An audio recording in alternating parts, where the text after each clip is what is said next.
Hi, welcome to JoVE. This is the JoVE.com homepage. In this video, we'll walk you through creating a JoVE account. To start creating an account, click Sign In. Select Create an Account.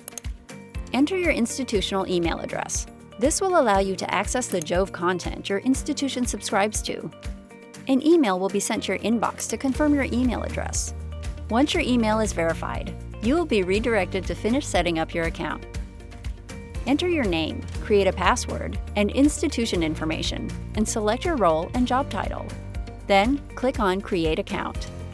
Your JoVE account is now created.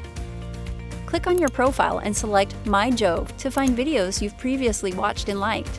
To view the content your institution subscribes to, select JoVE Access.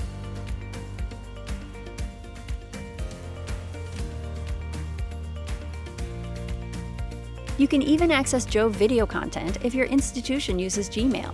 Simply use the Google Single Sign-On feature to log in for access.